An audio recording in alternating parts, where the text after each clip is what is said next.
Hi guys, welcome to my channel. My name is Alexis and this is Alexis Reloading. I am a single mom of two, currently documenting my journey to financial independence and freedom for you. Today's video is going to be kind of my top financial regrets. I hope to not repeat these regrets, and so I want to kind of talk about them so that I notice the pattern within myself and don't repeat them. If this is something you're interested in, please subscribe to my channel, hit the notification bell so you're not missing any of my videos, and go ahead and give this video a thumbs up. So my top regret and my last regret are the exact same regrets, just different times in my life. And that is kind of moving back in with my mom and wallowing in self-pity.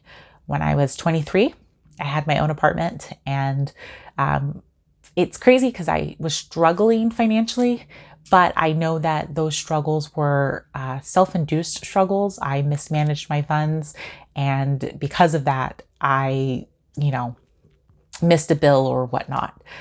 So I regret when I chose to move back in with my mom. I love living with my mom. I love my mom. But I think that moving back in with my mom, I got to a point where I was complacent and accepted things, instead of kind of pushing myself to make more money, or instead of kind of making myself financially responsible for the debt that I was incurring, I was able to take out more debt because I didn't have the expense of paying rent, So we'll jump down to number 5. After having kids, when I moved out, I wish that during that period of time when I was living, co-parenting and cohabitating, I wish that I had used that time to save my money and use that time to pay down the debt, kind of like I am now, so that I wouldn't have been in a position to where I moved back in with my 2 children. I'm not sad that those things happened because everything happens for a reason. But as far as financial regrets go, I do regret that I was unable to stop myself from getting in financial positions that caused me to move back in with my mom. My number 2 regret is misusing credit. I do not subscribe to the philosophy of zero credit or a zero credit score. I know in the financial community, if you are pro Dave Ramsey, this is a very big thing for you. But I think if we can use our credit wisely, it's actually better, especially as a single mom. But I didn't know how to use my credit wisely. I was using credit cards as if it was an extension to my income. And because of that, when you max out your credit card, it's hard to pay it off and pay your bills. So my number 2 regret is misusing credit cards.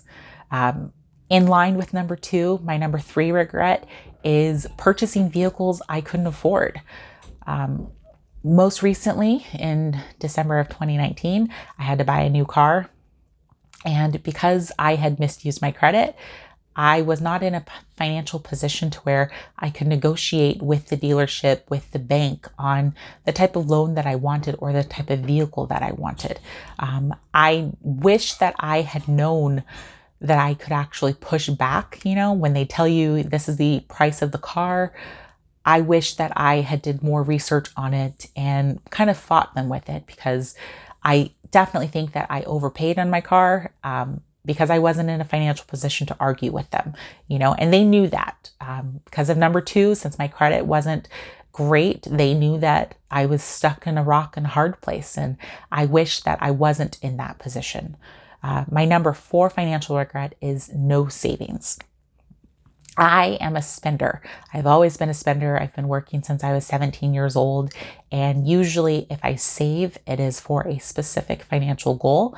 And once I hit that financial goal, I keep spending. I wish that that was not the case. I wish that I was a saver. I wish that I had remembered to just, put a little bit of money, even just putting $25, $50 a paycheck aside. It grows over time. You'll notice in my budget now, I do not have a savings plan in place. And that's specifically because I am in a fortunate position to where I'm living with my mom, and I want to utilize that position that I'm in by paying off as much debt as I can as fast as possible.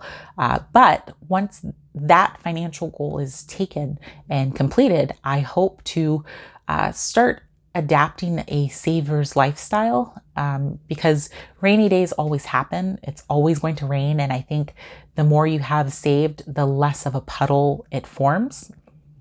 So that's my number 4 financial regret. As I mentioned before, number 5 is the same as number 1. I do regret moving back in after having my children and having lived in our own place with my children. Situations change, but I think if I had redone steps 1 through 4, then step 5 of moving back home probably would not have happened, because 1, I would have had a savings plan.